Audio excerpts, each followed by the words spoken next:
We're good. Man, it feels good to win an SEC basketball game. Gosh. It was not pretty to start. We'll just kind of throw that out there. The first 9 minutes, problematic, down double digits. Got some boo birds. We don't need to address that. We only need to talk about an absolutely stunning end of the first half and just even prettier, more beautiful second half. Look at you, Mark Pope. I mean, my goodness. Just an absolute performance. Otega-Oweh with one of the best that we've seen in a very, very long time. Malachi Moreno with his best performance as a Kentucky Wildcat in place of an injured Jaden Quaintance. He steps up in a massive, massive way. You keep Josh Hubbard in check. That storyline kind of, man, just as unbelievable of a second half execution as we have seen, and goodness gracious, we needed it in the biggest way. Celebrating an SEC victory feels very, very good. Jack Pilgrim, Brandon Ramsey, and Zack Geoghegan. Great intro. How are we feeling? Dad, I feel really freaking good. Yes, that was a lot of fun. After this week from hell, it's finally nice to actually have like something fun to talk about, and Kentucky was having a lot of fun. I think that was the best part about this is they finally discovered some joy that they had been lacking over the last few weeks. So they got that back today. Mississippi State's still a quad 3 game. But, boy, it's a lot better to win these games than it is to lose them, that's for sure, especially after what happened on Wednesday night. So the vibes are high. You had Pat Riley giving halftime speeches to everyone in the crowd. Yeah, long ones. He just talked for like 6 minutes down there. I was like, come on, wrap it up. They were like, all right, this man. guy's monologuing I know we don't really, but we can't tell Pat Riley to shut up. But it's like, all right, Pat. We also can, you know. And then a fan hit a half-court shot on the very first attempt. Before the announcer could even, like, tell him what was going on or tell the crowd what was going on, the guy hit a half-court shot. Yeah, I got it. Just shut up and let me ball. I'm making my $15,000 right here. So good for him. So after that, and then Will Stein, literally, like, they show him on the Jumbotron. He hypes up the entire crowd. Kentucky goes on an immediate run. And then he gets a commitment in the middle of the game. He lands a 5-star commitment who, like, tells the entire student section, hey, this kid Elijah Barnes, Bo Barnes is what he goes by, just committed from Texas, so that's awesome. Like, just the vibes all around after the first 8 minutes, which included Jalen Lowe going down again. We'll talk about that in a second, but after that, it was just awesome. You had great games from Otega, Malachi, Cam Williams, I thought had his best game as a Cat, even excluding the 8 3-pointers against Bellarmine, because it's easy to shoot threes against zone defense. Cam Williams was getting into the lane, he was hitting open shots, he was playing with confidence. Colin Chandler had some cool moments, Brandon Garrison had some cool moments, Andrea Yelovich had some cool moments. Finally. Did I say Jasper Johnson? I think I did, but he had some good moments as well. So just all around, everyone pretty much, aside from really Mo Diabate, didn't really have a great game. And Kentucky came away with a 24-point win, so it was awesome. Very much awesome. Malachi, Otega, those are the two biggest storylines. Denzel Aberdeen had one of his better performances as a Kentucky Wildcat. But Cam Williams, total game changer. What angle do you want to go with as our master? Hey, our namesake. You know where to go. You know where to go. Little Zoom action, baby. Let's talk about it. Shout out Zoom action. We saw it tonight, right? Like, we've been waiting all season for this team to show some sort of an offensive identity, kind of figure out what they're going to be, what they're going to look like offensively. I think we started to see that tonight. Now, is the ceiling going to be the same without Jalen Lowe, without Jaden Quaintance? That's tomorrow's problem. Tonight we're going to celebrate a victory. The pacing of this game was excellent. Like, we saw this team moving, passing, cutting with a purpose. They were playing with urgency, with confidence. It was really good to see offensively. I thought they were really good in transition. 9-22 from the free throw line. Did a great job covering up Josh Hubbard, as these guys talked about. Held him below his average, both in points per game and threes per game. All around, it's a very, very good performance. But, yes, it was good to see some structure and some identity on the offensive end with this team getting into some more of that zoom action, moving the ball with a purpose, changing sides of the floor. Just the pace, the kind of the crispness of the offense, I thought, looked really, really good in this Can one. I just ask you, as our resident coach and guru, what's taken so long? Why is it now that we finally get to see the offense looking somewhat close to what we saw last season?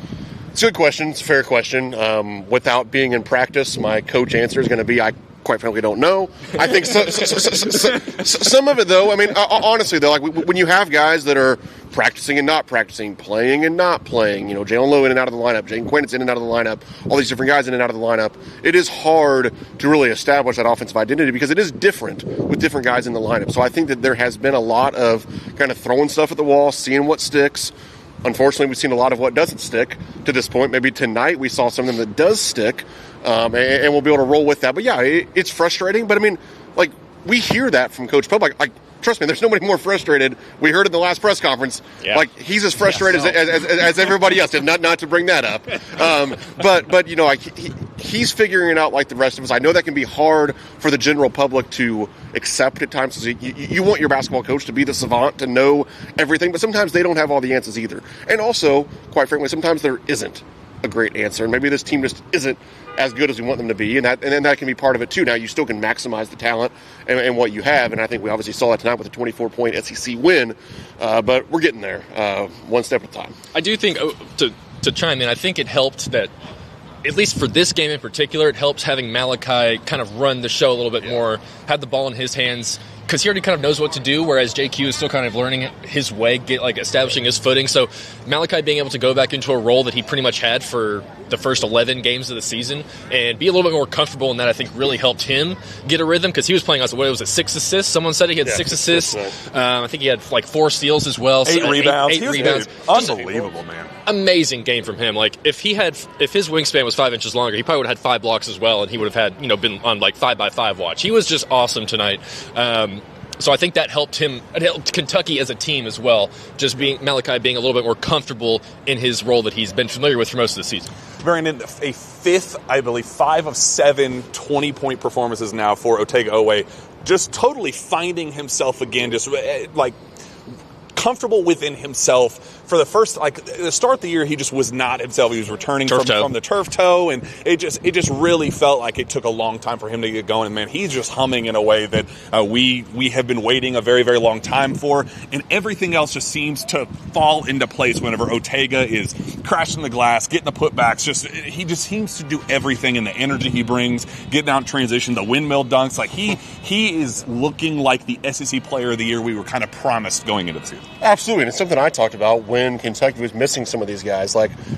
Kentucky was waiting on guys to come back from injury. They were also waiting on Otega-Oweh to be Otega-Oweh. And you kind of get that player back now when he starts to do all these things that Jack's talking about. Yes, he's active and helping the cause on defense. He still gets lost guarding some three-point shooters at times. That wasn't really a problem tonight, but it has been recently. But he makes up for some of that with his aggressiveness, his ability to jump some passing lanes, get steals, and then what he's doing offensively. He is so comfortable. I think the game's slowing down for him a little bit. He's taking really good shots, high percentage shots offensively. He's passing the ball at a higher level as well. It's great to see, and it's huge for Kentucky to get that all-SEC, all-American-ish type player in Otega-Oweh back right now. The other bigger talking point is, Brandon, you kind of mentioned we don't want to talk about it addressing for how the game unfolded for this one, but long-term, Jalen Lowe, obviously, his absence, he didn't come back the way we hoped that against St. John's. He comes back in the second half. Probably something we need to be worried about, something to think about. And I guess if there is silver lining, a silver lining that comes with it is we did see Kentucky run some of its best offense without Jalen on the floor. It gives you something to be excited for, while also acknowledging, hey, it really freaking sucks that this might be it for Jalen. We still TBD. We'll have to hear from Mark Pope here in just a second, but we at least got to see something without Jalen on the floor. Yeah, ever since Jalen Lowe went down the second time with the dislocated shoulder and came back, you kind of assumed that it was just going to be a game-by-game basis every time, and it has been. And, it was, 2 or 3 minutes into this game, he goes down, he goes out, straight to the locker room. The play was still happening, and he was already in the locker room. The ball was still live. But what it did allow was for Denzel Aberdeen, who still doesn't pass the ball, but he was able to. He was still able to play. Sure he plays good defense, and he hit a bunch of good shots today. So that's what allowed him to get a little bit more comfortable. It gave Jasper Johnson an opportunity. He didn't put up crazy numbers or anything, but hit a corner three. Had got into the lane for a nice, I think it was in a fast break transition setting for a layup. So you got him a little bit of momentum as well, and you were able to run things more through Malachi and Brandon Garrison, like I kind of set up top there. So it was a little bit more of what you expect out of Mark Pope's offense is what you saw. And we just hadn't seen it for pretty much the entire season up to this point. So, Brandon, we have this was fun. Rups runs. There were some other cool storylines that came with that. I don't know if you have any massive takes about Riley being it. I mean, if you want to get it off your chest. But I think in the long term, does it give you optimism going down to Baton Rouge? Is this something to truly build upon and say, okay, we have something here? Yeah, it is. I mean, anytime you win an SEC game by 24 points, I don't care who you're playing, that's a really good result, and especially when you did it a little bit shorthanded like Kentucky did, and then especially when you do see some points for growth. Like we did, at least in a one-game setting, figure some things out on the offensive end. If nothing else, that gives some guys some confidence going down to Baton Rouge, as you said on Saturday. I mean, this is a team now that, like, you put yourself in a position where all these games are vitally important. Like, you kind of need to go to LSU and win now because you lost on Wednesday to Missouri. Obviously, you took care of business tonight, but like there's going to be some games coming up where Kentucky needs to win because, quite frankly, the resume. What resume? Like, work in progress. There's not a resume right now. So you lost the quad one today. Right. Yes. Yeah. We did, but that's going to continue to go back and forth. I mean, St. John's is solidifying themselves in quad one. IU's hanging on by a thread, or I guess not hanging on by a thread now. But the hope is you can build off of this and start to go on a little bit of a run. Is it going to be easy? No. There's still some issues certainly with this team, but at least we saw things move in the right direction tonight. I believe Pope is starting to talk, so we need to get the heck out of here. But before that, obviously, Parlor Pizza, we love you. We appreciate you. We got to give our Parlor Pizza player of the game. This is tough because we have three. We could all take different ones. So let's just go ahead and do that. There's enough credit to go around. So you go ahead and take your first Parlor Pizza player of the game. Otega Owe for me. He was my MVP pick coming in. Thought he played great. His on-ball defense was awesome. Like Brandon said, the on-ball defense is great. The off-ball defense, there was a couple of times where he got lost a little bit, I thought. But I mean, the guy, like, he is so good at just, like, sneaking in for steals, like, when teams think they're about to have, like, a transition fast break or something like that, turning it around for easy points for Kentucky. So he's just really comfortable getting to the rim and playing within himself right now. And he looked great. So easy pick for me for Otega Owe. Easy pick for me is Malachi Moreno. Malachi, man, just didn't play outside of his comfort zone. He didn't do anything like just totally, whoa, we haven't seen it. He just played so well within his role, in an expanded role with Jaden out. I mean, it could have been easy for him to, feel unsure of himself. I'm in the starting lineup, out of the starting lineup, man. He goes in and just dominates his role in a way that, like, I think you can build upon that and say, like, hey, why can't he be a flirt with a double-double kind of player every single night, depending on how long Jaden's out? Like, Malachi played high IQ, incredibly efficient basketball tonight on both ends. I thought this was his best performance as a Kentucky Wildcat. I don't think it's particularly close. He is my Parlor Pizza player of the game. And now, for you. Oh, these jerks took the two obvious ones. So my Parlor Pizza player of the game, I guess, Cam Williams. There you go. I mean, another guy we talked about, like one of his best games. You mentioned that. Plus 32. Whoa, that is now, nutty. One game plus minus stats are not something that you should, take only to the if bank. It works in your favor. But when it works in your favor, by golly, works in your favor, we are going to ride that yes, one. Yes. Plus 32, made a couple threes. He's still very good on the defensive end.